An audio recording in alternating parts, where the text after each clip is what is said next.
You know, I was thinking earlier, actually, and again, this is like a strange thing to think about, but I like having strange conversations with you guys. Have you ever, in life, realized that you may not get as far as you want to get because, as intelligent as you may be, you just don't have the connections that you need?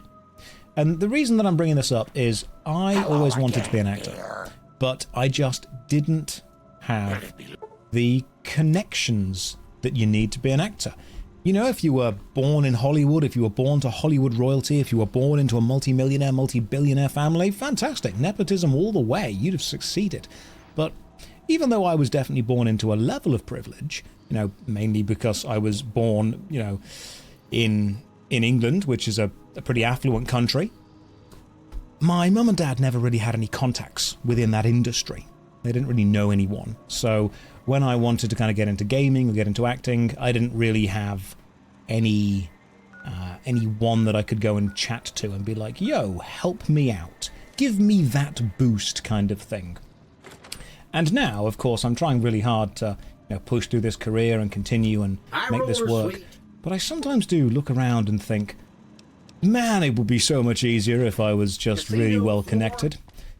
So what I'm trying to do now is I'm trying to go out and just meet everyone that I possibly can. And when people that I know need a little boost, I want to be that connection for them. That's my plan. That is, it's one of the reasons that I really admire George Clooney as an actor. You know, he wasn't necessarily born into privilege, that dude, at all. I really appreciate the fact that there's a couple of acts out there. I think Keanu Reeves was a good example of it as well. I mean, I understand that there is a, you know, work hard, study hard, and you'll find a level of success. Yeah, but there's still a glass ceiling, isn't there? I mean, it's for any level. I mean, in England, I think it's pretty bad because of the whole archaic class system. It's still very much here. Very, very much here. Without a doubt. You know, if I was to walk into, you know, Cambridge University or Oxford University and be like, hey guys, I want to be an actor, they'd be like, oh, which family are you from? You know, oh, who do you know? Who did you train with? Where do you summer? What do you mean, where do I summer? I live in one house and spend the majority of my time there. I don't change. I mean, I was even a couple of days ago, and this stream is quite rambling, by the way. That's just what happens on these streams. I was at the shop a couple of days ago. There's just one. It sells everything. And I thought, am I posh enough to have summer decorations and winter decorations in my house? Am I? Have I reached that level yet? Because when it's obviously Christmas, you bring out Christmas decorations. We've all kind of culturally accepted, socially accepted, that it's fine to have separate Christmas decorations. But I have like a Christmas little runner, like a little rug thing that goes down the hallway. I love it. It's got little Dachshunds on it, and they've all got little Christmas hats on it. It's great. But when that, you know, gets taken up, should there then be like a 3-month period of nothing, and then should I get the summer decorations out? I think that's how you can definitely tell that you've walked into a moneyed individual's house, when they're like, oh yes, we've just got the autumnal bed collection out right now, and then we'll change it for the spring candles on the windowsill. And I'm like, what are you doing?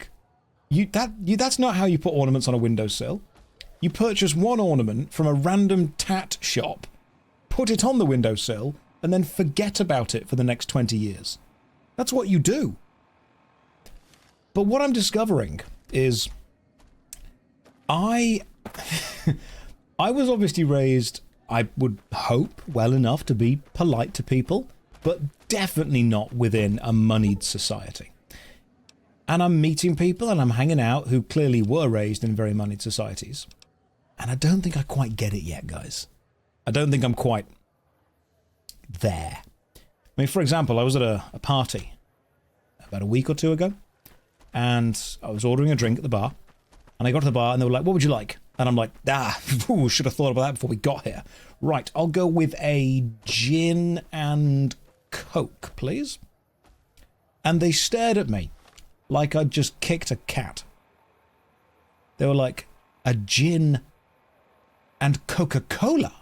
And I'm like, yeah. Yep. Now, I didn't realize that apparently there is some kind of extreme Britishness when it comes to what can be mixed with what. I just thought when you ordered a drink, your job was to order something alcoholic and something not alcoholic, and they put them together and then you drink them. Now bear in mind, I'd never drank a gin and coke before, so when the bartender looked at me and goes, "That's an interesting drink, what does it taste like?" I just straightaway responded, "Don't know, never had it." And then that confused them even more. So they made me a gin and coke, and there were people around me looking at me going, "What are you doing?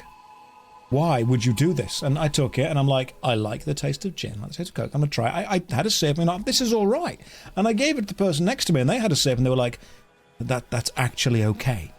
As if it was just going to taste like shit otherwise. As if they're going to drink it and be like, oh no, oh, this is terrible. Why would you do this? Go back to the peasantry. But that was a moment in life when I realised I really don't know what I'm doing in these high society events. I've been told that the vault I need to go to is east of Jacobstown, so I'm just kind of walking Remnant's bunker. I don't know what's in there, but we could always pop inside, see what's going on. It sounds like a lovely, lovely place to be. Anyway, the point of this rant was, I am moving into the acting world, the theatre world, darling.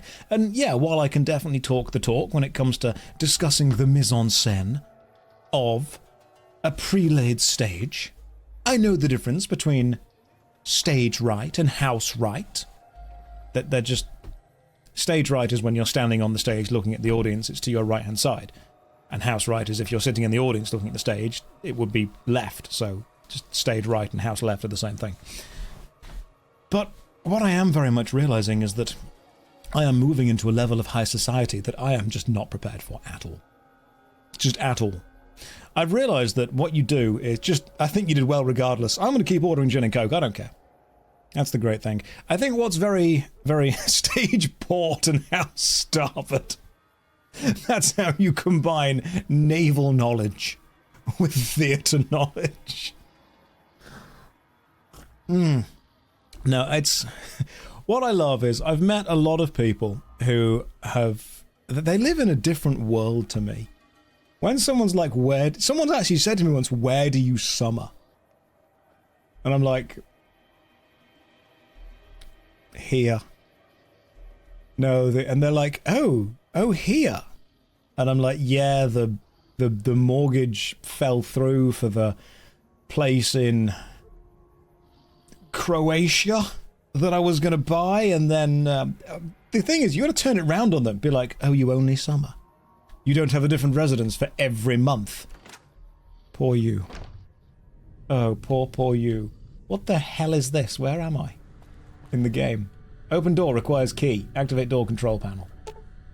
It appears that some sort of passphrase needs to be entered to open the nearby door. Alright, cool. Well, we ain't going in there. That was a short adventure. Were you going to buy real estate? No, I wasn't. It was just the very first thing that came to my mind. But... No, this jumped into my head earlier because I was talking to a couple of friends and I was talking to a couple of people, and I follow people on Twitter, on Instagram, that kind of stuff, and it truly is just, there's a different world. And a lot of people look at me and assume that I'm in that world, and I've done very well on, YouTube and Twitch. I've definitely found the level of success. I'm comfortable. I've got what I'd like to think is a fun, decent career going on. But man, it is... Nope, still just a guy in a room playing a video game, ultimately. And there's still a hell of a lot of ground to cover before that. I mean, but what's your kind of experience with this, guys? What's down there? Have I been around here before? I might have been here before. Playing a good... Would I ever voice act in indie games? Yeah, I'd love to. That'd be fine. In fact, I got a guy message me, emailed me a few days ago saying, "Hey Josh, I'd love you to do some voice acting for me. I'm trying really hard to save up a load of money so I can afford you to voice act in my game. And to be honest, if the script is fun and you don't need me for that long, I'll just send you the voice files and you can do with them as you will. I've got no real interest in fleecing a little indie developer trying to make their first game. I'm not going to be here like, rubbing my hands like Mr. Burns going, oh yes, every last penny. No, just let me know what you need. If I can get it for you, I'll get it for you. If you are, however, a big multi-billion corporation or a big multi-million corporation, then yeah, let's negotiate, Taking you to the cleaners, my friend, that time. But indie games, just let me know what you need, man. We'll sort it out for you. In fact, I don't know if there's a friend of mine who makes RuneScape 3 videos, and right now they are trying to do a complete kind of retrospective of all of the RuneScape 3 lore.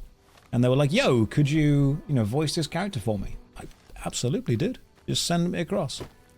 Don't go to the vault directly, go to the Crimson Caravan and ask for work. It'll give you context you might miss, adding a marker to your vault. Interesting. Thank you for the advice. I will do that. Crimson Caravan were over here, weren't they? Where were the Crimson Caravan Company? Oh, so this is how you learn about Vault 22. Sweet, I'll do that.